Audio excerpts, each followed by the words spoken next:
30절, 38절은 32절 말씀, 이사야 30장 32절 말씀 같이 읽습니다. 남은 자가 예루살렘에서 나오며 피하는 자들이 시온산에서 나오리라. 만군의 주의 열심히 이 일을 행하리라. 만군의 주의 열심히 이 일을 행하리라 할 때, 이 만군의 주의 열심, 오늘은 만군의 주의 열심입니다. 성경에 몇 번 나오는 표현입니다. 만군의 주의 열심히 이 일을 행하리라. 주께서 하신다 이 말이죠. 주께서 그냥 하시는 게 아니라 열정을 가지고 열심을 가지고 하신다 이 말이에요. 주님께서 열정 있는 분입니다. 자, 기도합시다. 이다리고로가 이번에 감사합니다. 주께서 함께 해주셔서 이 시간 주의 말씀을 선포할 때 주의 영이 함께 하시고 또 깨닫는 영을 주시고 또 주의 권능이 함께 임하게 해주시며 제 마음속에 말씀이 마음판에 잘 기록되도록 주께 역사해 주시기를 원합니다. 아버지 하나님, 제가 말씀을 잘 지키고 저희 마음이 이 말씀들을 지키고 잘 간수하게 하시고 또 이 믿음과 잘 결합할 수 있도록 도우시고 또 이 말씀들이 다 장사한 분량으로 자라날 수 있도록 인도해 주시길 간구합니다. 아버지, 저희가 주의 말씀을 영원롭게 할 수 있도록 해주십시오. 또 이 시간 선포드린 말씀을 통해 모두 은혜 받게 하시고 또 성령의 권능과 또 경이로움이 저희 마음속에 함께 임하도록 인도해 주십시오. 감사드리며 주의 이름 기도합니다. 아멘. 네. 오늘은 만군의 주의 열심히 이 일을 행하리라 이 말씀을 중심으로 본문을 공부하겠습니다. 우리말로 열심이라고 된 이 열심이라는 지일입니다. 지일. 이 말은 딜리전트하고는 좀 다른 겁니다. 이 지일이라는 것은 이제 열중, 열의, 열성, 열정이죠, 열정. 이제 패션 오브 프라이드 할 때 이런 패션, PASSIO, 패션하고 좀 유사한 말입니다. 이제 사울 왕은 유다와 이스라엘에 대해서 이런 열정이 있었습니다. 아합 왕조를 멸한 예후는 반란을 꾀하면서 아합의 집을 완전히 멸해버렸는데 이를 주를 위한 내 열심 이렇게 말했습니다. 11개 10장 16절에 보면 이르되 나와 함께 가서 주를 위한 내 열심을 보라 하거늘 이에 그들이 그를 그의 병거에 태우니라. 그 아합 집안을 완전히 막 싹쓸이하면서 한 명도 살려주지 않고 막 다 죽이면서 하는 말이 주를 위한 내 열심이다. 아합 왕조가 이스라엘을 배교의 길로 들어서게 하고 이스라엘의 국교를 유대교에서 바알교로 바꾸었단 말이에요. 그러니까 주를 위한 내 열심이 이런 것들을 심판하는 도구로 다 쓰였죠. 예후는 아합의 집을 멸하는 데 사용된 주의 도구이고 그는 대언자 엘리야와 엘리사를 통해서 자신이 받은 소명을 알고 아합 왕조를 완전히 멸해버렸는데 얼마나 철저히 멸했는지 그 씨를 말렸어요. 그러면서 주를 위한 내 열심을 보라 했습니다. 엘리야 역시 이런 열심이 있었습니다. 그는 백성들이 주를 섬기는 대신에 바알을 섬기자 주를 위해 크게 질투했습니다. 그는 이스라엘의 마음을 주께 돌리기 위해서 최선을 다했습니다. 그러니 사람들은 이 열정이야말로 이런 열정이야말로 성공의 필수 요소라고 생각합니다. 열정은 일을 끝까지 성취하는 힘입니다. 유대인들은 지식에 따른 것은 아니지만 자기 종교와 전통에 대해서 이런 열정이 있었습니다. 로마 10장 2절에 내가 그들에 대해 증언하노니 그들이 하나님께 대한 열심은 있으나 이때 열심은 있으나 열심 이게 지일입니다. 지일을 열심히 있으나 그 열심다운을 때 그 셀롯다이나 셀롯다가 젤롯 그게 이제 이 말에 열심다운이라죠. 열심은 있으나 지식에 따른 것은 아니니라. 지식이 없는 열정은 언제나 큰 문제를 일으킵니다. 사도 바울은 자신이 유대교에 있을 때 이러한 열심이 있었다고 증언했습니다. 빌립보 3장 6절에 열심에 관한 한 교회를 핍박하였고 율법에 있는 의에 대하여는 흠이 없는 자로다. 자기 자신을 소개할 때 열심에 관한 한 유대인들의 열심이죠. 지식이 없는 열심인데 그는 다른 유대인들과 마찬가지로 지식이 없는 열정을 불태우며 교회를 핍박했습니다. 그런 바울이 회심한 후에 그런 열정을 복음을 전하는 데 사용했고 이방인의 사도요 교사로서 복음 전도자의 생을 마쳤습니다.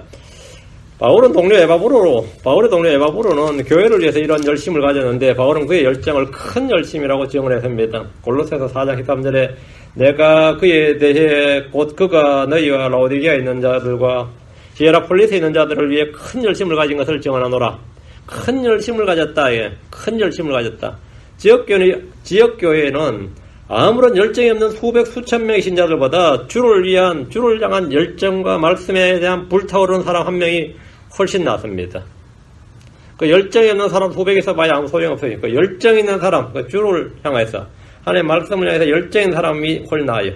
여러분 안에 이런 열정이 있느냐 이 말입니다. 이것은 나이나 성별과 아무런 관련이 없습니다. 이건 성격의 문제 아닙니다. 주를 위한 열심과 열정은 그분을 향한 사랑에서 비롯됩니다.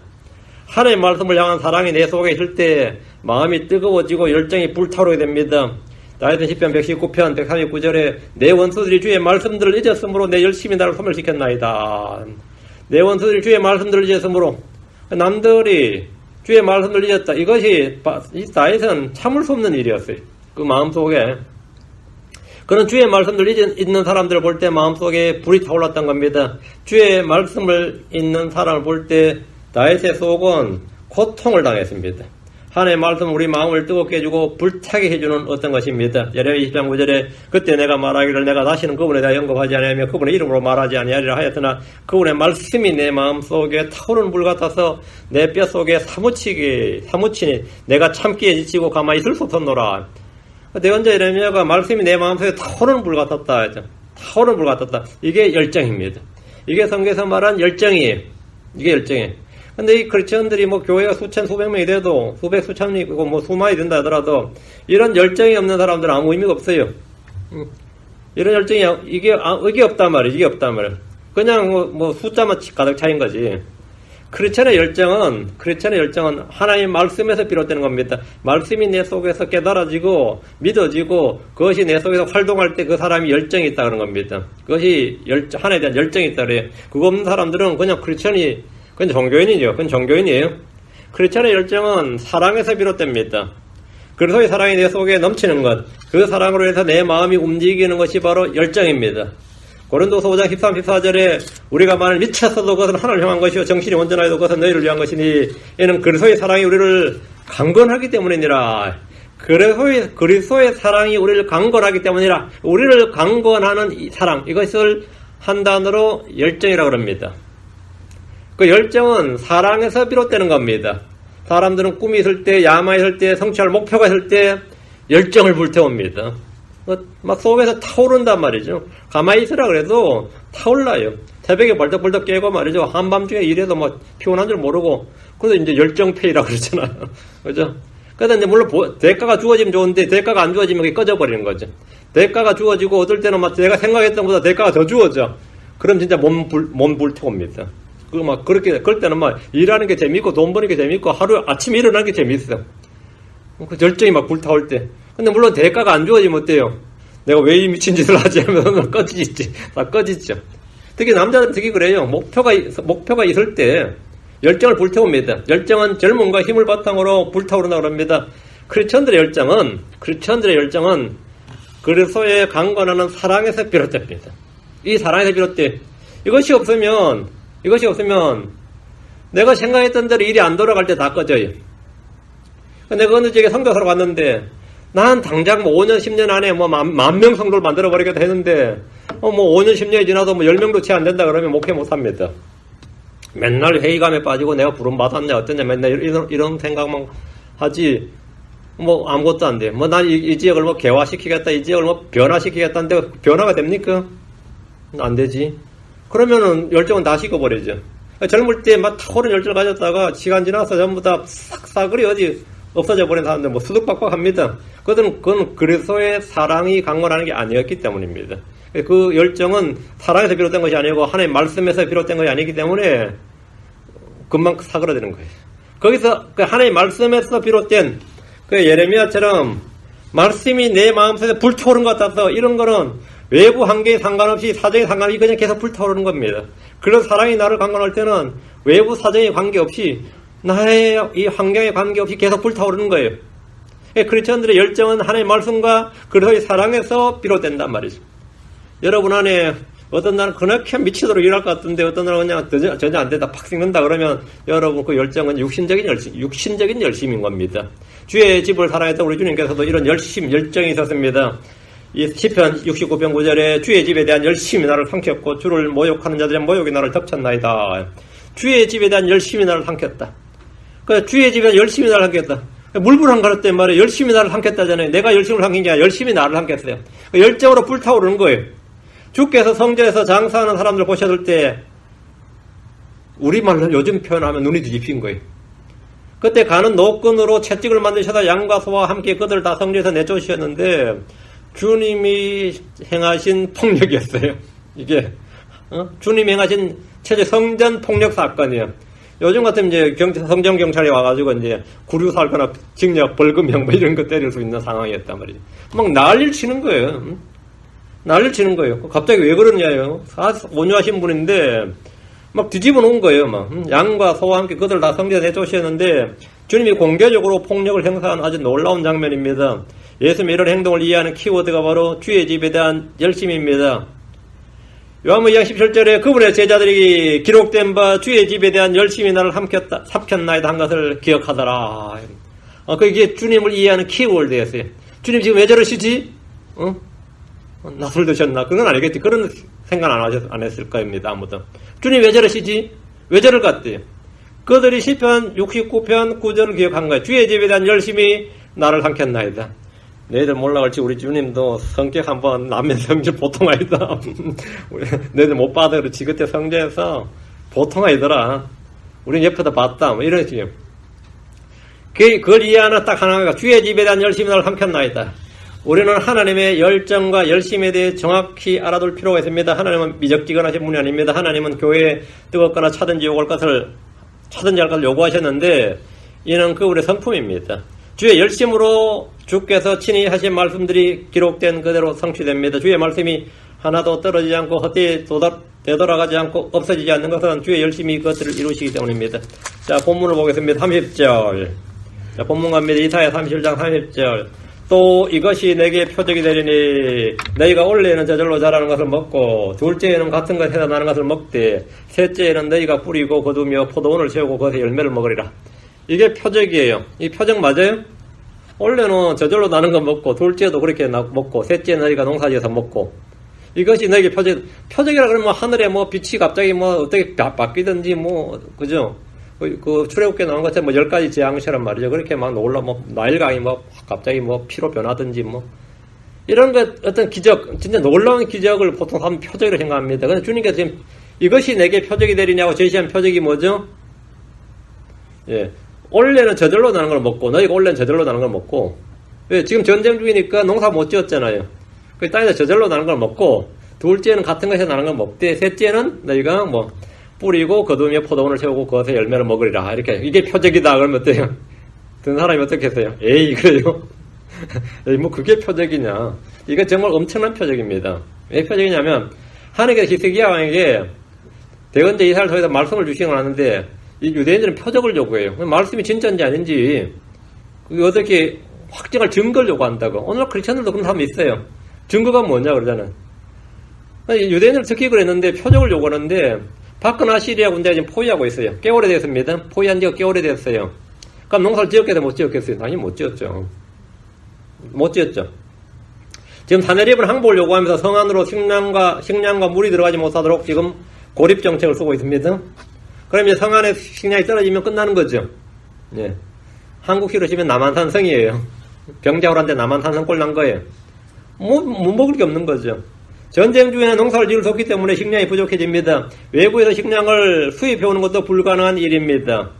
성 안에는 양식이 어느 정도 있겠지만 그건 곧 떨어지는 겁니다. 곧 떨어지면 굶어 죽게 되고 그때 뭐 자식도 삶아 먹게 되는 겁니다. 주께서는 사내립에 대해 말씀을 주셨는데 너희가 원래는 저절로 자라는 것을 먹고 둘째는 같은 것에서 나는 걸 먹되 셋째는 너희가 뿌리고 거두며 포도원을 세우고 그것의 열매를 먹으리라 이렇게 하셨습니다. 성 안의 양식 문제 해결이 첫 번째 표적입니다. 양식 문제 없다는 거예요. 원래 그들은 농사를 짓지 못했습니다. 원래만이 아니라 전쟁이 났을 때부터 이미 안에 성 안으로 들어왔기 때문에 농사를 꽤 못 지었죠. 그러나 그들은 굶지 않았습니다. 그들은 땅에서 저절로 나는 걸 먹습니다. 둘째도 마찬가지입니다. 이는 아시리아 군대가 이 땅에서 완전히 물러날 것이고 그동안 농사를 짓지 못했음에도 불구하고 땅에서 저절로 나는 것으로 양식을 주시겠대요. 농사를 안 지었는데 농사 지은 만큼 수확이 있다 그러면 어떻게 되는 거죠? 이건 엄청난 표적이죠. 지금 농사를 안 지었는데 밭에 가보니까 저절로 자라 있는데 그걸 거두어서 충분히 양이 되더라 이거예요. 그럼 여러분 생각 어때요? 농사를 안 지었는데 우리가 농사를 안 지었는데 저절로 자랐더라는 거예요. 아니면 벼가 저절로 자라고 보리가 저절로 자라고 밀이 저절로 자라고 생각해봐요. 그리고 포도 같은 거 안 했는데 저절로 다 열매가 맺혀 있어요. 무화과나무도 가득, 포도원도 가득. 황당한 일이죠. 이건 정말 기적 중의 기적이지. 그래서 그거 까먹는 거예요.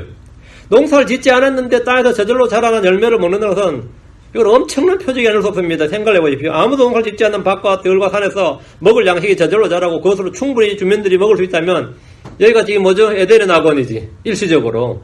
에덴의 낙원처럼 된 거예요. 밭과 들과 산에 먹을 양식이 저절로 자라고 그것으로 충분히 주민들이 먹을 수 있고 이건 하늘에서 만나가 내린 것만큼이나 놀라운 일입니다. 아무도 수고하지 않은 땅에서 그들은 성 안에 그냥 갇혀서 숨어 있을 뿐인데, 어떤 사람은 산에 숨어 있었고요. 산에 숨어 있었을 뿐인데, 전쟁 빨리 끝나러 산에 숨어 있었을 뿐인데, 땅에서 열매가 나고 그것을 먹는다는 것은 농사를 짓지 않았는데 수확하는 것으로 이건 기적입니다. 그 주님께서 표적을 보여주신다 이거예요. 이 표적이 일어나면 이거는 하나님께서 때 땅에서 막 열매가 쫙 나오면 정말 표적이죠. 하나님 아시리아 군대로 인해 농사를 짓지 못한 유대 땅에 그들이 농사를 지은 것과 같이 땅에다 저절로 난 것으로 양식을 주시겠다 하시면서 이것이 내게 표적이 되리라. 그럼 표적으로 충분하고 남습니다. 이런 유대 땅의 모든 사람에게 충분한 표적이 되고도 남았습니다.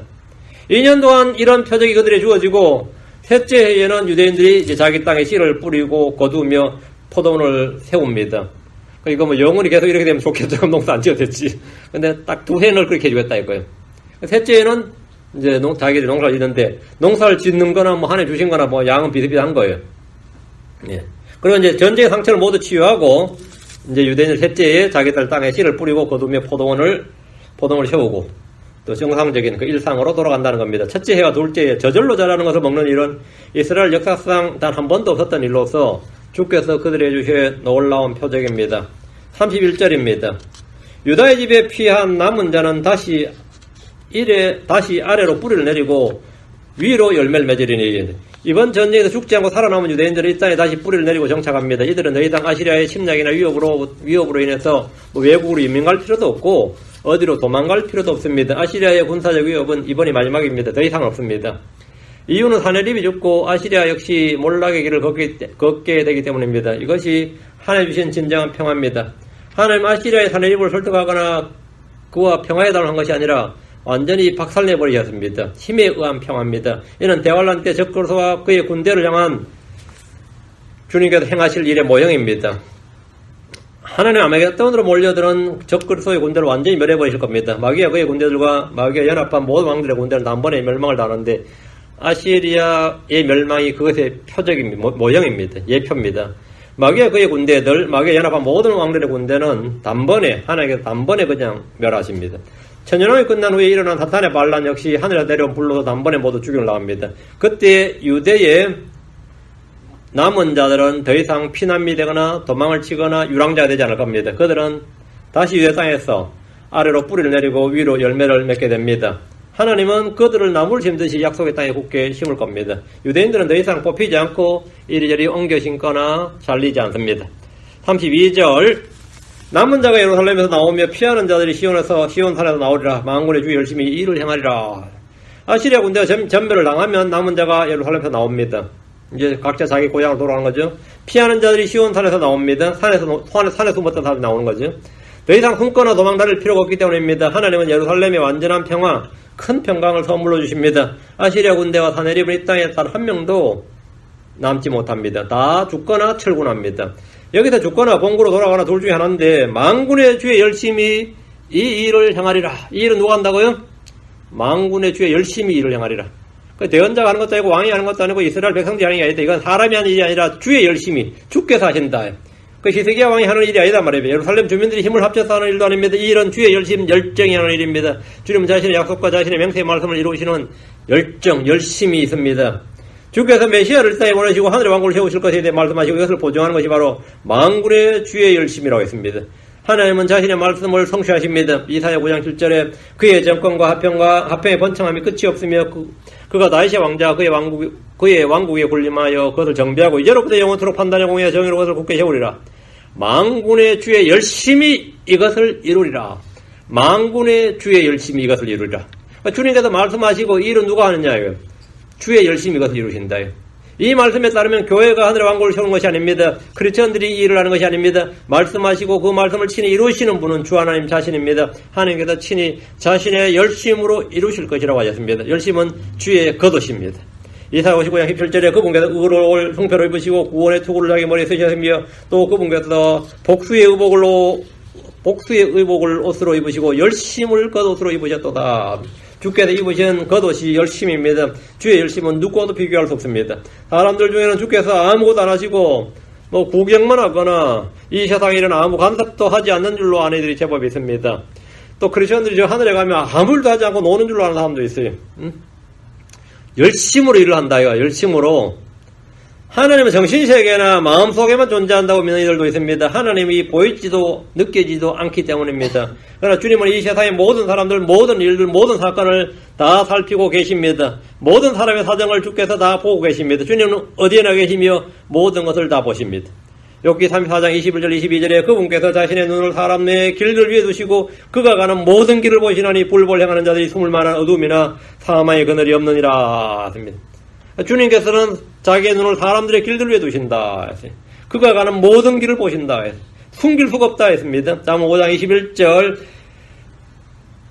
사람의 길들은 주의 눈앞에 있으나니 그분께서 그가 가는 모든 길을 곰곰이 살피시느니라 했습니다. 여러분이 어딘가로 가면 주님께서는 다 보고 계신다. 어디로 가는지 다 보고 계신다 이 말입니다.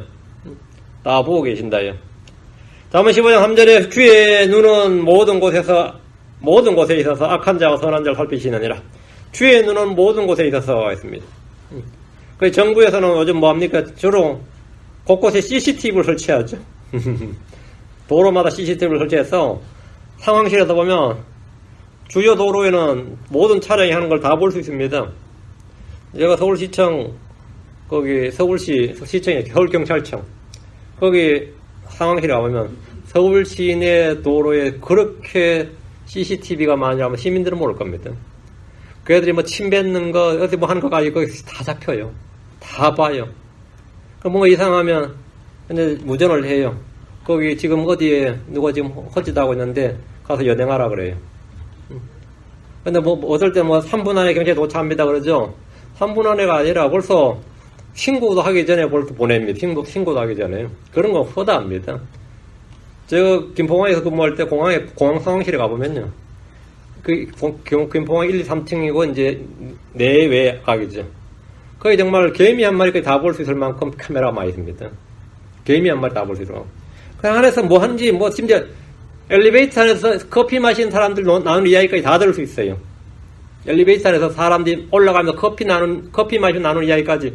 근데 주로 이제 저처럼 전경을 근무했던 사람들은 엘리베이터 안에서 커피 잘 마시거든요. 전경 빨리 안 나와 그래요. 엘리베이터 소리가 나와. 이 자식들이 계속 놔뒀지. 계속 마시고 놀고 있네 이거지. 빨리 안 튀어나와 그래요. 이제 상황실에 보고 걸리지 말라고 이제 미리 알려주는 거예요. 잘못 휘말러 쓰고 뭐 그러니까. 싸그리.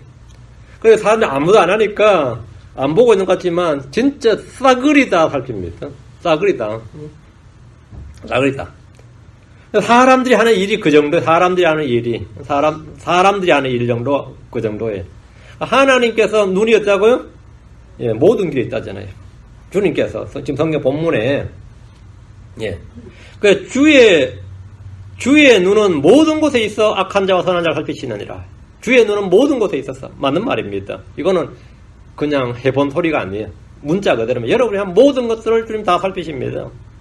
때로 고난과 어려움에 처한 사람들은 그러죠. 주에 어디 계시나이까? 주에 왜 아무 말씀도 안 하십니까? 뭐 이렇게 답답함을 토로하고 기도합니다. 기도하는 중에 이렇게 부르짖는 크리스천들이 꽤 있습니다. 하나님에 계시면 어떻게 이런 일이 있을 수 있느냐고 하소연해보지 않는 사람이 거의 없을 겁니다. 하나님의 대언자 이사야도 이런 기도를 했습니다.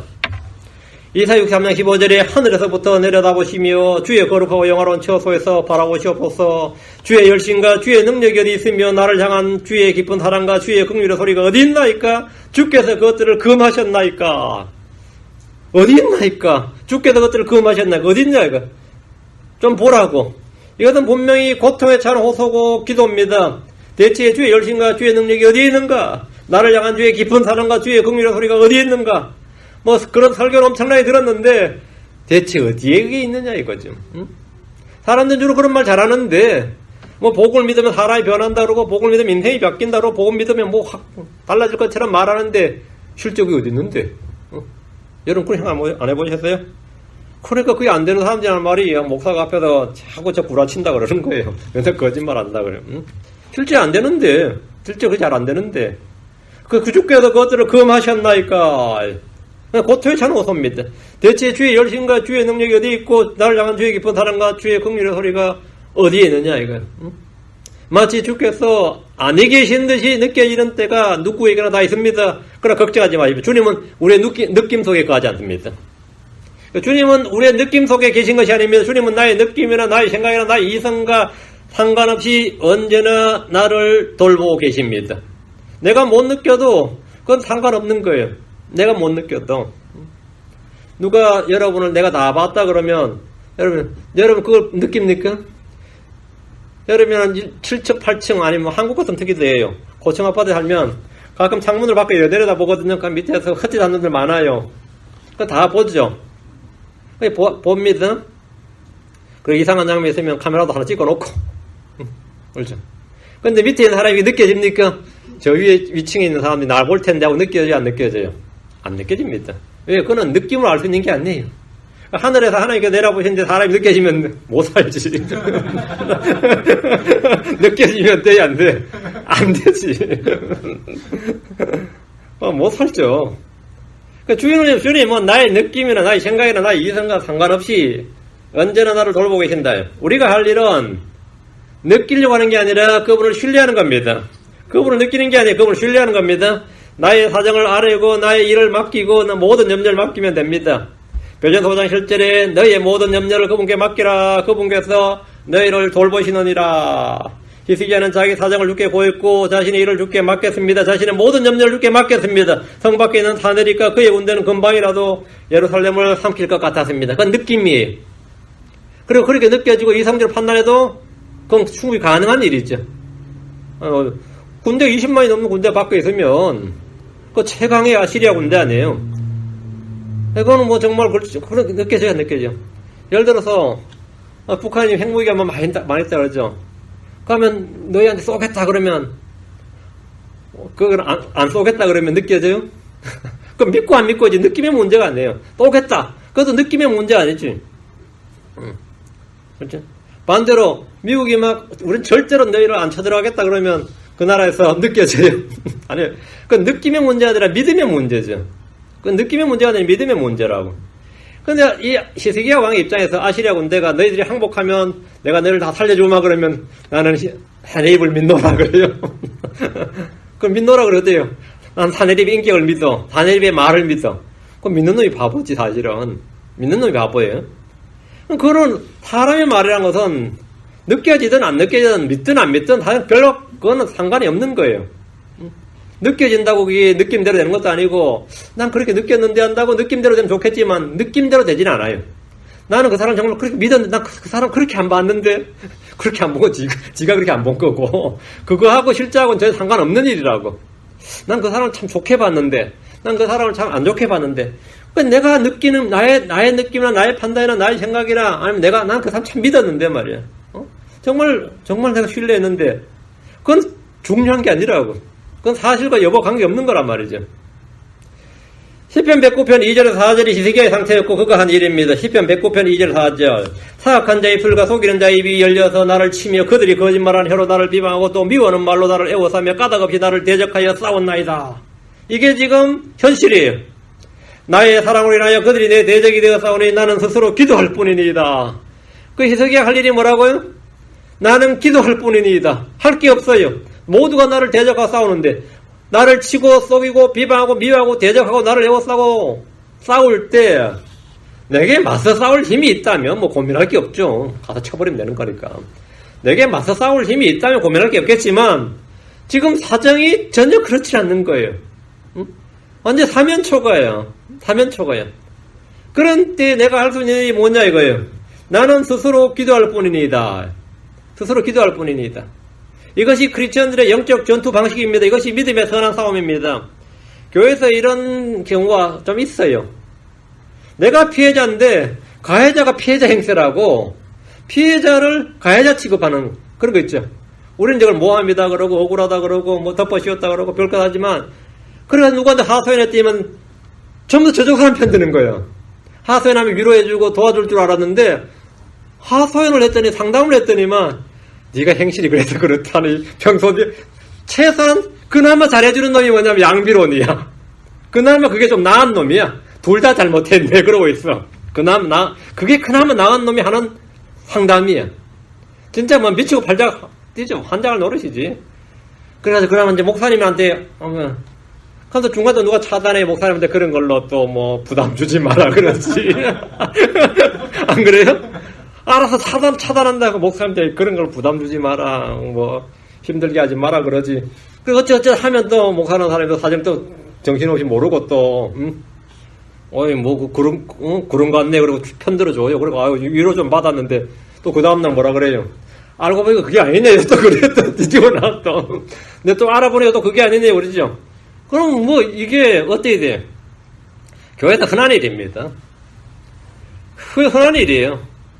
나 그게 못 다니겠다 그러고 뭐 그랬죠. 뭐, 흔한 일이죠. 이 양반이 지금 그런 거예요. 지금 본문이 다 대적한다.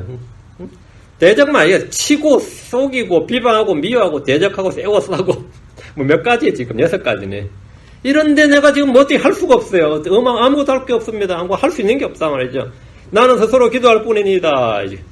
이것이 믿음에서 난 싸움입니다. 히스기야는 사내립을 대적하기 위해서 주의 집으로 갔고 주께 기도했습니다.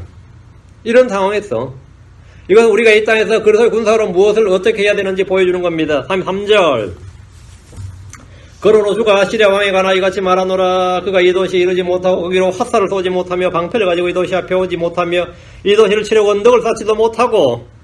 이거 어떻게 된 거예요 지금? 주님께서 사내립에 관해서 하는 말인데 이래 된다는 거예요. 대언자 이사야가 아시리아 왕 사내립에 관해 받은 주의 말씀을 전해줍니다. 아시리아 왕 사내립은 예루살렘에 이르지 못하고 예루살렘을 향해 화살을 쏘지도 못합니다. 그러니까 전투 개시가 안 되는 거예요. 방패를 가지고 이 도시 앞에 오지도 못하며 이 도시를 치려고 언덕을 쌓지도 못할 겁니다. 예루살렘 성이 워낙 높으니까 예전에 그 예루살렘 공격할 때 성을 앞에 토성을 쌓았어요. 이 절벽이니까 토성을 쌓아서 그 높이로 해서 다리를 놔서 이제 성을 공격하는 그런 방식을 썼는데 그 앞에 뭐라고요? 언덕을 쌓지도 못하고 이래. 옛날 이제 공성전 할 때니까 많이 썼던 언덕을 쌓는 일은 주로 많이 썼던 방식입니다. 그걸 못한다는 거죠. 그러니까 전투 개시도 못하고 끝날 것이다 이 말이에요.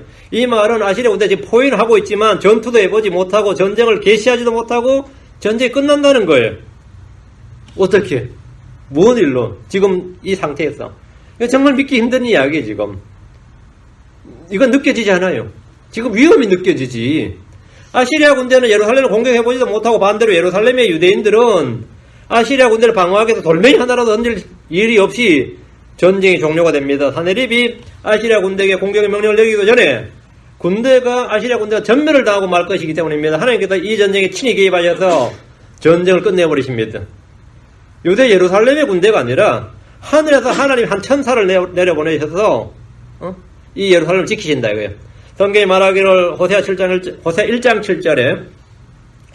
7절에 그러나 내가 유다의 집에는 긍휼을 베풀고 주 그들이 하나님으로 말미암아 그들을 구원하며 활이나 칼이나 전쟁이나 말이나 기병으로 그들을 구원하지 아니하리라 하시니라. 뭘로 구원한다는 거예요 그러면? 그들을 구원하는데 활이나 칼이나 전쟁이나 말이나 기병으로 그들을 구원하지 아니하리라. 뭘로 구원하는 거죠?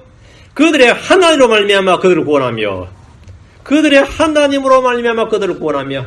우리에게 구원의 방법은 뭐냐 이거예요. 하나님이시다. 하나님이 우리의 구원이다 이거예요.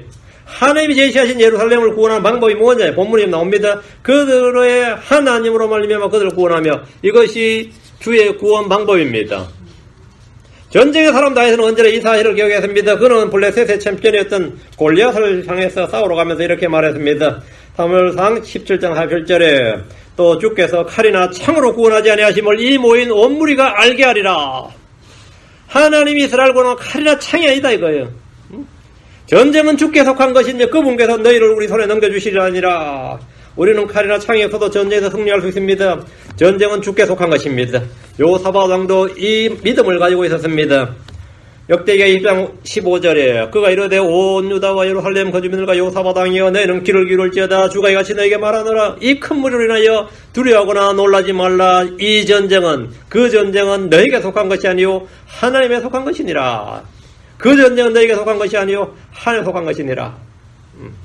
지금 여러분이 싸우는 대상이 무엇입니까? 그것이 무엇이든지 누구든지 주께서 싸우시면 승리는 값없이 선물로 주어집니다. 하나님은 예수 그리스도를 통하여 우리에게 승리를 주십니다. 하나님은 항상 우리를 그리스도 안에서 승리하게 하십니다. 우리는 세상을 이기는 승리를 가지고 있습니다. 그것이 뭡니까? 믿음입니다. 우리는 싸우면 이기는 그리스도의 좋은 군사입니다. 주님은 구원의 대장이십니다. 주의 말씀은 성령의 검입니다. 문제는 싸우면 이깁니다. 견디면 이겨요. 참고 견디면 이깁니다. 참고 견디면 이겨요. 끝까지 포기하지 않고 여러분 대적하면 돼. 그냥 대적하면 돼. 마귀든 대상이든 뭐든 대적하고 있으면 이기는 겁니다. 3.24절. 초조해야 하고 불안해하고 그리고 포기해버리면 못 이기는 거지. 그냥 견디고 있으면 이겨요. 3.24절입니다. 자기가 온 길 바로 그 길로 돌아가며 이 도시 이르지 못하리라 주가 말하노라. 주님은 하늘입이 자기가 온 길로 바로 그 길로 돌아가며 이 도시 이르지 못한다고 합니다. 하늘입으로 돌아간다 이거예요. 그런 다시 군대를 끌고 예루살렘을 2차 침략할 수 없습니다. 2차, 3차 침략할 수 없어요. 뭐 소나라는 고구려를 침략해도 안 되니까 또 침략했죠. 2차 침략. 당나라는 1차, 2차, 3차. 중국은 계속해서 한국에서 그렇게 했습니다.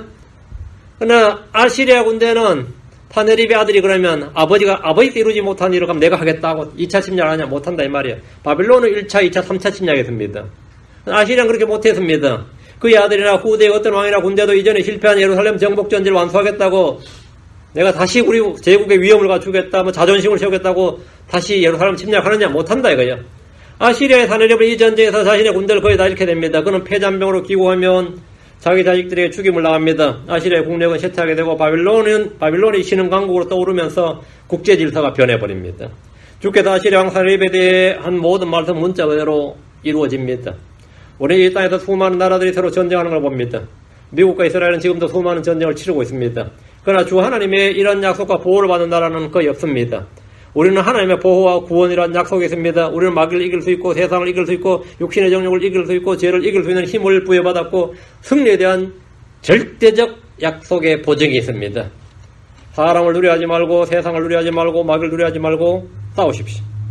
나를 얽으면 육신의 정욕들과 싸우십시오. 얼마든지 이길 수 있습니다. 악한 죄에 습관이 있다면 싸우십시오. 주께서 나와 함께 하십니다. 35절입니다. 내가 나와 내 종 다윗을 위하여 이 도시를 보호하고 구원하리라 하였더라. 내가 하리라. 주님께서 하리였다. 주님께서 예루살렘을 구원하시고 보호하실 것을 약속하셨는데 내가 나와 내 종 다윗을 위하여 그 일을 향할 것이라고 하십니다. 주님은 자신의 영광을 위해서 일하십니다. 주님은 자신의 기쁨을 위해서 일하십니다. 주님은 자신의 이름을 위해서 일하십니다.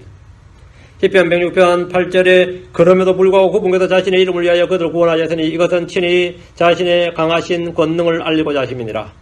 주님께서 왜 일하신다고요? 자신의 이름을 위하여. 주님께서 이스라엘 왜 구원하자? 자신의 이름을 위하여 그들을 구원하셨으니 이것은 친히 자신의 강하신 권능을 알리고자 하십니다. 주님의 위엄과 신격과 권능을 온 세상에 알리고자 하십니다. 그래서 우리는 이 진리를 근거로 주께 기도할 수 있습니다. 시편 79편 9절에 오 우리의 구원의 하나님이여 주의 이름의 영광을 위하여 우리를 도우시며 주의 이름을 위하여 우리를 건지시고 우리의 죄들을 깨끗하게 하소서. 우리한테 도와주소서 하고 기도하는데 앞에 뭘 넣을 수 있는 게 있단 말이죠. 뭐라? 주의 영광을 위하여 주의 이름을 위하여 우리를 건지시고 구원하시고 내 죄를 깨끗게 해달라고. 그게 죄를 깨끗게 해달라고 기도하는데 그냥 주여 용서하소서가 아니라 그 일을 할 수 있는 근거를 명분을 하나님 앞에 드리는 거예요. 주의 영광을 위하여 일을 해주시고 주의 이름을 위하여 이 진리를 근거로 기도하는 겁니다. 시편 109편 21절입니다. 그러니까 주님께서 나를 도우시고 건지시고 죄를 깨끗게 해주시기를 구할 때 여러분은 그것이 나를 위해서가 아니라 주의 이름을 위해서 구할 때 그 기도는 믿음의 선한 기도고 강구가 됩니다. 이것은 주께서 기뻐하시는 기도입니다. 우리 매사에 나의 이익이나 나의 기쁨이나 나의 즐거움이 아니라 주의 영광을 추구하는 사고방식이나 태도를 가짐으로써 바른 기도를 주께 드려야 됩니다. 시편 109편 21절 그러나 오 하나님 곧 주여 주께서 주의 이름을 위하여 나를 위해 행하소서. 주의 긍휼이 선하시오니 주께서 나를 건지소서. 주께서 주의 이름을 위하여 나를 위해 행하소서.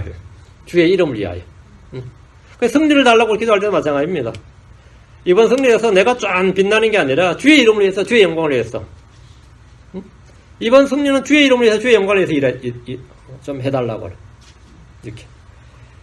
주께서 주의 이름을 위해서 주의 영광을 위해 일하신다는 것은 주를 대적하는 이들에게는 재앙 같은 일이지만 주의 이름을 부르는 우리에게는 너무나 복된 말씀입니다. 고난에 처한 사람의 기도의 좋은 예가 이것입니다.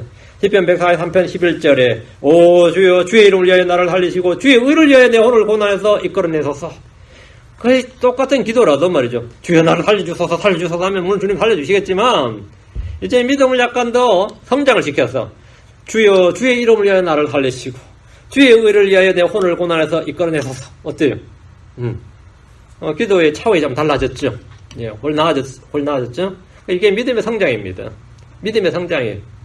하나님 히스기야의 기도에 나와 내 종 다윗을 위하여 예루살렘을 보호하고 구원할 것임을 말씀하셨습니다. 주께서 다윗을 기억하신 것은 다윗의 언약과 다윗에게 준 언약, 다윗의 언약과 다윗에게 베푼 공율 때문입니다. 예루살렘은 다윗이 정복해서 세운 왕국, 다윗이 정복해서 세운 왕국의 수도였고 성전을 세운 곳으로 이 도시는 다윗의 도시라 불리며 주님께서 내 이름을 위하여 두신 택한 도시, 이렇게 말씀하셨습니다. 그래서 나와 내 종 다윗을 위하여 이렇게 말한 겁니다. 36절입니다. 우리는 항상 예수 그리스도를 위하여지 다윗을 위하여가 아니라, 크리스천들에게는 다윗과 상관있는 게 아닙니다. 우리는 언제나 하나님 아들 예수 그리스도를 위하여. 예. 자, 36절입니다. 36절 본문 펴시고. 그때 주의 전사가 나아가 아시리아 사람들의 지정에서 18만 5천 명을 침해. 그들이 아침에 일찍 일어나니 보라, 그들이 다 죽어 송장이 되었더라. 그러니까 한 20만 정도 군대가 있었다면 15,000명 남은 거죠. 18만 5천 죽었으면. 근데 죽인 순서가 사네립 왕은 일단 제외였어요. 사네립은 안 죽였어요. 그 왕 밑에 랍사게부터 시작해서, 랍사게가 총대장이었거든요. 랍사게부터 순서대로 직급에 따라 순서대로 죽였어요. 하나님께서. 고위 대장부터 가장 용맹한 군사. 그러니까 이 군대에서 가장 하급 군사라든가 보급 품물 날르는 사람이었다, 이런 사람 안 죽었어요. 군대는 다 죽었어요. 18만 5천 명, 그건 군대였어요. 그때 주의 전사가 나아가서 아시리아 사람들에게, 사람들 진영에서 18만 5천 명을 쳤는데, 이 천사는 칼을 빼들고 발람의 길을 막아섰던 바로 그 천사입니다. 주의 전사는 여호수 앞에 섰고 다윗 앞에 섰던 오르난의 타작마당에 칼을 빼서 들고 섰던 바로 그 천사입니다. 구약에서 예수 그리스도는 주의 천사로 자신을 드러내셨습니다. 본문에서 주의 천사가 아시리아를 친 것은 역병입니다. 주의 칼 곧 주의 역병이라고 그랬습니다. 사흘 동안 이스라엘을 친 주의 칼도 마찬가지 역병이었습니다. 주의 칼이 역병입니다. 밤에 주의 천사가 내려와서 아시리아 군대를 역병으로 친 겁니다. 18만 5천 명의 군인들이 아침에 일어나질 못했습니다. 그들이 아침에 일어나니 보라, 그들이 다 죽고 송장이 되었더라. 어때요? 여러분 상상을 해보세요. 아침에 일어나는데 동료들이 막사가 전부 조용해. 기상 나팔령도 없고 점호를 부르지도 않고 치사병이 음식하지도 않고 조용한 거예요. 아니, 이게 어떻게 된 거야? 응? 코 고는 소리도 안 나. 이럴 때 어떤 느낌 들겠어요? 이런 적막강산이면 두려움이 사기맞지. 응? 두려움이 맞죠. 그 옆에 보니까 자는 게 아니라 죽어 있어요. 응? 그 아침에 살아남은 자들은 간밤에 죽은 동료들을 보게 되었을 겁니다. 사네립은 전쟁도 해보지 않은 채 단숨에 막강전력의 군대를 거의 못 잃고 말았습니다. 막강군대 전력을. 역대기하 32장 21절에는 죽은 자들이 누구인지 나옵니다. 역대기하 32장 21절에 주께서 한 천사를 보내심에, 주의 천사죠. 그가 아시리아 왕의 진영에서 모든 강한 용사들과 지도자들과 대장들을 멸하였으므로 이에 그가 수치스러운 얼굴로 자기 땅으로 돌아갔더라. 순서가 보면 강한 용사들, 지도자들, 대장들 멸했다는 거예요. 그럼 이제 전투를 완전히 상실해버린 거죠. 남은 사람들은 진군들이라든가 보급품 날랐던 사람, 이런 사람만 남은 거예요. 주께서 보낸 천사는 아시리아 군대의 주입으로부터 시작해서 최강의 기병대들을 모조리 다 죽여버렸습니다. 아시리아의 군대가 100% 모두 죽은 것은 아닙니다. 이것은 파라오의 군대가 홍해에 빠져 죽은 사건보다 더 놀라운 일이었습니다. 그냥 밤에 조용했어요. 천둥이 친 것도 아니고 번개가 친 것도 아니고 지진이 난 것도 아니고 토네이도가 이런 것도 아니고 그러다 하늘에 불이 떨어진 것도 아닌데, 아침에 일어나면 밤에 잘 잤어요. 아침에 일어나는 거 다 시체야. 응? 한번 상상을 해봐. 이게 얼마나 끔찍한 일인 거예요. 천둥이나 지진이나 번개나 토네이도와 같은 어떤 자연현상의 표적 없이 밤새 조용히 18만 5천 명의 아시리아 군대가 송장이 되어버린 겁니다. 계시록에는 하늘에서 불을 내려 사탄과 그의 연합한 군대를 모두 멸해버리시는데, 아시리아 군대는 이런 외적인 사건이나 사고 없이 모두 죽어버렸습니다. 그들이 아침에 일어났을 때 예루살렘 사람들은 너무나 조용한 아시리아 군대의 진영을 보며 이상하게 생각했을지 모릅니다. 전에 엘리사 때 이스라엘에 이와 비슷한 일이 있었습니다. 시리아 군대가 쳐들어와 진을 쳤는데 성 안에 먹을 것이 없어서 사람들이 지금 자기 자식 삶아 먹고 있는 상황, 그런 판국에 잡아 죽여 먹고 있는 상황이었어요. 그 나병 환자들은 성 안에 살 수가 없으니까, 나병 환자 부정한 저걸 되니까 안에서 굶어 죽거나 밖에서 항복해서 받아주면 좋고, 그래 죽거나 항복 안 받아주고 자기를 죽이면 그래 죽거나, 이래 죽거나 저래 죽거나 마찬가지니까 항복하자. 그래서 시리아 진영으로 갔는데 가보니까 아무도 없어. 막상 이게 다 했는데 사람이 없어요. 군대가 하나도 없어요. 한 사람도 없었습니다. 아시리아 군대는 시리아 군대처럼 도망간 것이 아니라 그들이 다 죽어서 송장이 된 겁니다. 주 하나님 누구냐고 조롱했던 사내립은 이 일을 본 순간 누가 말하지 않아도 아무도 가르쳐주지 않아도 이 일이 자신이 그토록 조롱했던 이스라엘의 주로부터 온 일임을 이건 저절로 하는 거예요. 이건 직감하는 겁니다. 여러분도 어떤 재앙을 갑자기 닥치거나 아니면 여러분 생각지 못한 이런 게 닥치면 갑자기 번개처럼 떠오르는 생각이지. 그때 그 죄로 말미암은 것인가 그런 거 있죠. 사람이 본능적으로 생각하는 게 있어요. 그때 그래서 나 말을 함부로 하면 안 돼. 그때 내가 누구를 그때 뭐 그랬는데 그것 때문인가? 아마 이런 생각 한두 번 안 해본 사람 없을 겁니다. 갑작스러운 재앙이 닥치면 그건 뭐냐면 회개의 기회가 되는 거예요. 생각지도 못했던 죄가 갑자기 떠오르고 말이지. 그렇죠? 그럴 거 있을 겁니다. 사내립이 아무리 찔빵해도 군사들이 다 죽었는데요. 그러면 어떤 생각이 들 것 같아요? 진짜 심장과 폐부를 관통하는 뭐가 한번 그냥 번개처럼 관통하는 뭐가 있어요. 자신의 마음과 생각과 양심을 관통하는 한 줄기 두려움이 그냥 쫙 통과하는 겁니다. 주를 알지 못하는 죄인들에게 주님은 심판을 통해서 주가 누구인지 알게 해주시는 겁니다. 사내립은 이스라엘의 주 하나님을 우상들 중에 하나로 취급했고 민족들의 신들과 같이 부수면 부서지고 불로 태우면 태워지는 신상들로 했고 자기가 지금까지 수없이 부쉈던 신상들 중에 하나로 그런 신들 중에 하나로 여겼지만 그분은 하늘과 땅을 만드신 살아계신 하나님이었습니다. 자신이 부술 수 있는 하나님이 아니었단 말이에요. 반대로 하나님이 자기 군대를 하룻밤 만에 그냥 다 죽여버리는구나. 그분은 아시리아 군대를 하룻밤 만에 18만 5천 명을 그냥 하룻밤에 18만 5천 명을 조용히 보내버릴 수 있는 심판자였습니다. 이와 가장 유사한 예는 주님께서 하룻밤 사이에 이집트의 모든 첨남자들 다 죽여버리심으로써 파라오와 이집트에게 주 하나님 누구이신지를 알게 해주신 사건입니다. 그때 파라오의 집에 있는 모든 신하들이 이스라엘의 모든 첨남자들이 다 죽었다 할 때 어땠을 것 같아요?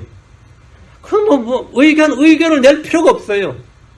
이건 과학자들에게 누구에게 이런 현상의 원인이 어디 있느냐 말할 필요가 없어요. 그건 다 자동으로 아는 거예요. 이거는 하나님이시다. 이거는 주 하나님이시다. 그 아시리아의 이 사내립도 마찬가지. 이 일은 주 하나님으로부터 말미암은 일이다. 그냥 저절로 아는 거죠. 누가 설명할 필요가 없는 겁니다. 37절. 이에 아시리아 왕 사내립이 떠나고 가서 돌아가 니느웨에 가였는데 니느웨가 아시리아의 수도예요.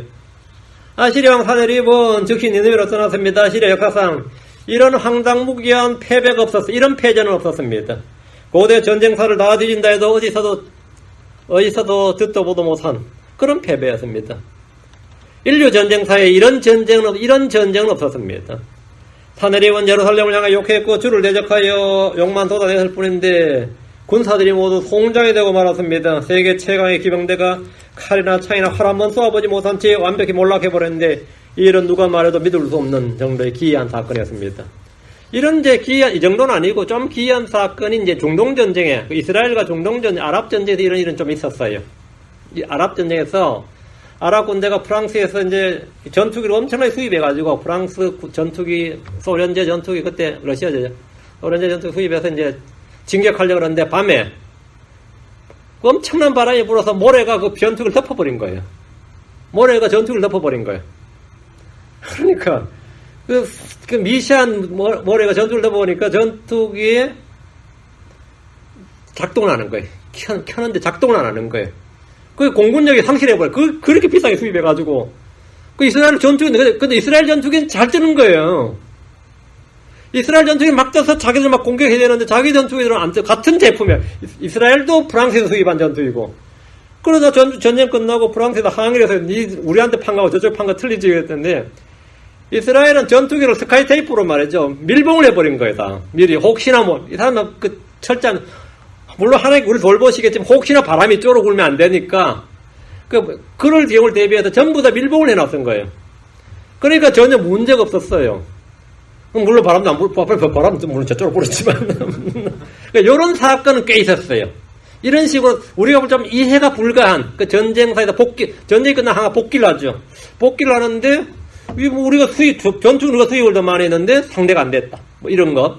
이제 복귀를 하기 시작하는데, 자연적으로 이런 일이 있었다. 이런 것들을 할 때 보면, 좀, 우리가 상식적으로, 이성적으로 도저히 이해가 안 되는 일들은, 지금 최근세는 이제 중동 전쟁이 좀 꽤 많이, 이런 일은 꽤 많이 있었어요. 그래서, 이스라엘 돕는 하나님, 이런 이야기는 꽤 많이 있어요. 근데 이제 그거는 물론 좀 그런 거 안 믿지만, 예, 이런 건 꽤 있었습니다. 근데 아시리아 군대는 진짜 뭐 듣도 보도 못한 이런 이제 완벽히 몰락을 내버린 거죠. 참 한번 사람 쏴보지도 못한 채 그냥 믿을 수 없는 누가 말해도 듣는 사람이 믿겠냐 이거죠. 듣는 사람이. 다 식중독 걸린 것도 아니고 갑자기 콜레라 걸린 것도 아니고 왜 갑자기 하루 만에 그것도 어떤 급성 전염병이 돌아도 이거는 닭장에 여러분이 그 닭을 키워보면 말이죠. 정말 시골에서 닭 키운 집 하면 막 몇천 마리를 말이죠. 케이지 안에 쫙 하는데 그거는 진짜 한 마리만 병 걸리면 전체가 다 하룻밤에 몰살합니다. 하룻밤에. 저희 연마을에도 제가 아는 친구 그 양계장을 했는데 500마리, 1000마리가 그냥 하룻밤에 죽어서 나오는 게 허다했어요. 500마리, 1000마리가. 그러면 그건 무료로 나눠 가지는 거예요. 무료로 나눠 가지는 거예요. 500마리, 1000마리 그냥 딱 하룻밤에. 근데 지금 아시리아 군대가 지금 그 꼴 난 거예요. 사람들에게는 이런 급성 전염병이 잘 없단 말이죠. 누가 이야기하면 이거는 실제 역사냐, 이게.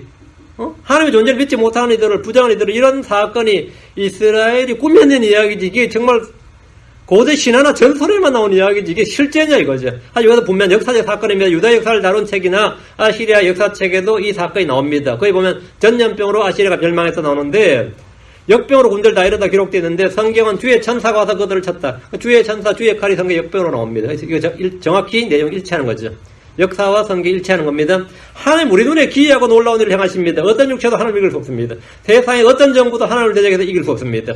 크리스천들을 죽이고 교회를 핍박하고 성경을 불태우고 기독교를 금지한다고 해서 주 하나님을 이기는 것이 아닙니다. 주 하나님을 이기는 것이 아닙니다. 그것은 주의 분노를 일으키며 자기들 머리 위에 정죄를 다는 일일 뿐입니다. 38절입니다.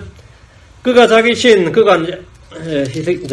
아시리아 왕입니다. 사네립이. 그가 자기 신 니스록의 집에서 경배할 때에 그의 아들들은 아드람멜렉과 멜렉이란 말이에요. 아비멜렉, 무슨 멜렉 할 때 멜렉은 왕이라는 뜻입니다. 아드람멜렉과 딸 에셀이 그를 칼로 치고 아르메니아 땅으로 도망하며 그의 아들 에살핫돈이 그를 대신하여 통치하니라. 아들들한테 죽었어요. 그죠? 그것도 신전에서. 사네립은 니느웨로 돌아와서 자기 신 니스록의 집에 들어가 경배했습니다. 니스록은 독수리 형상을 한, 머리는 독수리고 몸은 사람인 독수리 형상을 한 신입니다. 이게 니스록인데 아시리아의 신이죠. 아시리아가 섬기던 신인데 그는 믿을 수 없는 패배에도 불구하고 자기 신 니스록을 경배했습니다. 그러나 니스록은 아시리아 군대를 지킬 수 없었을 뿐 아니라 사네립 왕조차도, 자기를 경배하는 사네립 왕조차도 지킬 수 없는 신이었습니다. 사네립은 자기 신을 경배하던 그 자리에서 자기 아들들인 아드람멜렉과 사레셀에게 살해를 당해버렸습니다. 왕이. 사네립을 죽인 두 아들들 이름이 참 독특한데 잘 보세요. 아드람멜렉이라죠. 아드람멜렉은 뜻이 뭐냐면, 멜렉이 왕이라고 했죠. 아드람은 뭐냐면 영화롭게 한다는 뜻이, glorify라는 뜻입니다. 아드람멜렉은 왕을 영화롭게 한다. 왕의 영예, honor of king입니다. 왕의 영예라는 뜻이고, 이름이 사레셀이에요. 사레셀은 뜻이 뭐냐면 왕을 지킨다는 뜻이에요. 이름이. 왕을 보호하는 자라는 뜻입니다. 제가 그 중학교 때 한번 그런 선생님이, 고등학교 때 그런 선생님이 있는데, 첫 시간에 수업을 안 하고 선생님이 한 명이 자기 소개를 안 합니다. 우리는 한자어잖아요. 자기 이름을 말하고, 자기 이름의 뜻이 뭔지를 말하라고 이렇게 한 시간을 글에 쓰는 선생님이 꼭 있었어요.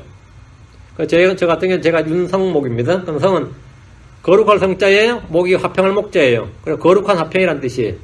그러면 제 뜻은, 제 이름은 윤성목이고, 제 뜻은 거룩한 화평이다. 이런 뜻이고, 성은 또 성인 성자에도 많이 됐기 때문에 성인이고, 몸 뒤에는 화평, 평화로울 거야. 그래서, 성인의 화평이다. 이런 뜻입니다. 그러면 선생은 이제 그래서 옆에 듣고 있다. 좋은 이름이네. 네 이름대로 되라. 이렇게 축복을 했죠. 근데 이름이 나쁜 사람이 한 명도 없어요. 예를 들어 우리 때 보통 60명 정도가 한 반이면, 이름이 나쁜 사람이 한 명도 없어요. 근데 제 친구 이름이 오건이라는 이름이 있었는데, 이름 어째 오건, 5도자에 뭐 건자, 무슨 건자다는데, 큰 아들이 1권이고, 2권이고, 3권이고, 4권이고, 5권, 다섯째 아들이라는 뜻입니다. 근데 그 친구 이름, 좀 독특한 지금도 기억하죠. 그리고, 다 무슨 이름을, 우리가 볼 때 이상한 이름이라도, 나름 이름 다 좋아요. 응? 제 친구 이름 승이라는 이름도 있었는데, 아버지가 독립투사인지, 승자 이길 성자고, 일본 1위 해일자인데, 일본을 이기라는 뜻으로 이름 승일로 지어준 사람도 있었고, 자기 이름이 그래, 승일. 그리고 자기 이름이 승일이고, 남자 이름이 병옥도 있었어요. 그 사람은, 자기 아버지가 조병옥 박사를 하도 존경해서 자기 아들 이름을 병옥이라고 지은 거예요. 그래가지고 그래서 병옥이라고 지었습니다. 이렇게 뭐 이름이 다 사연들이 있죠. 근데 여기 사레셀이라는 이름은 그 유대나 이쪽 중동 지역에도 이름은 다 이름 뜻이 있습니다.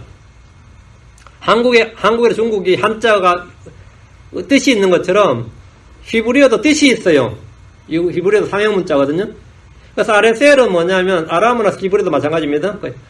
사레셀은 왕을 지킨다, 왕을 보호하다는 뜻인데 사네립이 왕이 말이죠. 자기 아들들에게 어떤 기대를 뒀는지 알겠죠. 아들 아멜렉은 이 아들한테 뭐라 네가 나를 영화롭게 한 아들이 되라 이 말이에요. 왕을 영화롭게 이런 뜻으로 이름을 지어줬고 사레셀은 둘째 아들인지 몇째 아들인지 모르겠지만 왕을 지키는 자. 그 아들들한테 기대가 이 이름에 왕창 묻어있죠. 이런 아들들이 지속하게 죽인 거야. 이렇게 이름을 지어줬더니만 신전에서 경배하는 자기를 죽인 거예요. 참 이름 그렇게 지어준 아들들이 완전히 배신 때린 거죠. 그 이스라엘의 주 하늘 모독하던 그에 대해서 주께서는 그가 경배하던 신 앞에서 자기가 그렇게 이름 지어주고 사랑했던 아들들에게 죽임을 당하게 하신 겁니다. 이게 주의 심판입니다. 참 주의 심판이 아주 아이러니컬하죠. 이것이 하나님께서 자기를 대적하고 저주하고 모욕하던 자에게 보응하시고 원수 갚으시는 방법입니다. 사네립의 아들 에살핫돈이 그를 대신해서 얼떨결에 통치를 했는데 아시리아에서 가장 위대한 왕들 중에 한 명으로 알려져 있는 왕입니다. 이 에살핫돈은 여러분이 에스라서 4장 2절에 나온 사람인데 그의 이름은 이제 에스라 4장 2절에 보면 그때 스룹바벨과 아버지들의 우두머리들에게 나와 그들이 이르되 우리가 너희와 함께 건축하게 하라 하면서 사마리아 사람들이 느헤미야와 에스라한테 이제 성전 건축에 동참을 요청했어요. 스룹바벨한테 그렇고 우리도 너희처럼 너희 하나님을 구하나니 우리를 여기로 데려온 아수르 왕 에살핫돈의 시대로부터 우리가 그분께 희생물 드리느니라 했느니라.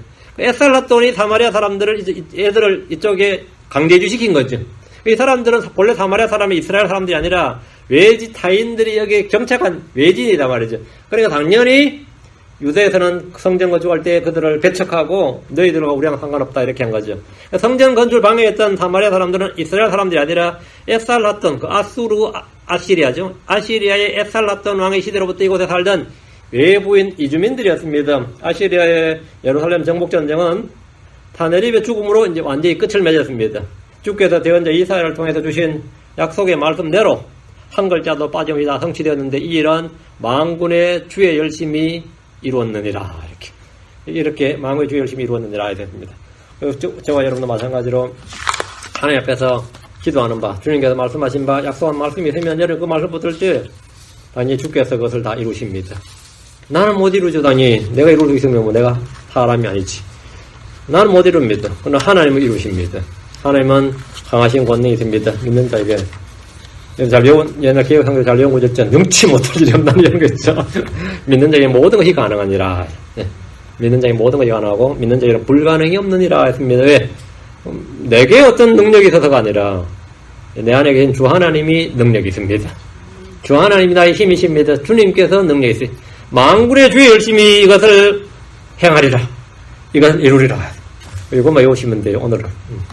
다 까먹어도 요 한마디만 외우고 있으면 됩니다. 만군의 주의 열심히 이것을 이루리라. 여러분의 기도하는 게 있습니까? 주의 열심히 이것을 이룹니다. 그것이 내 마음의 평화든 가정의 평화든 이 나라의 평화든 다 그거는 정치인들이 하는 게 아니고 우리 스스로 하는 게 아니면 주의 열심히 주께 이루십니다. 기도합시다. 위대하고 유하는 감사합니다. 하나님께서 도우셔서 이 시간 한판 말씀이 성도의 마음 가운데 믿음을 결합하도록 도우시를 원합니다. 은혜 베풀어 주시옵소서. 저희는 아무것도 아닙니다. 참 연약하고 부족한 자들입니다. 그러나 주님께서는 강하시고 능하신 분이십니다. 주님은 저희의 구원의 대장이시며 저희의 머리가 되시고 모든 것을 우리 예수를 통해서 우리에게 공급하시는 분입니다. 아버지 하나님, 은혜 베풀어 주셔서 저희의 사방에 둘러싸인 적들이 있을지라도 아버지 저희는 나는 스스로 기도할 뿐이니이다 한 말씀대로 저희가 주 앞에 기도하는 모든 것들, 믿고 구하는 모든 것들 다 응답받게 하여 주시고 하나님께서 이 일을 통해 영광을 받아주시옵소서. 주의 이름이 영광을 받으시기 원합니다. 주님께서 주의 영광을 위해서, 주의 이름을 위해서, 주의 기쁨을 위해서 하신 말씀들을 다 이루어 주시고 저에게 주신 모든 약속의 말씀들을 통치해 주시옵소서. 감사드리며 주의 성기도합니다. 아멘.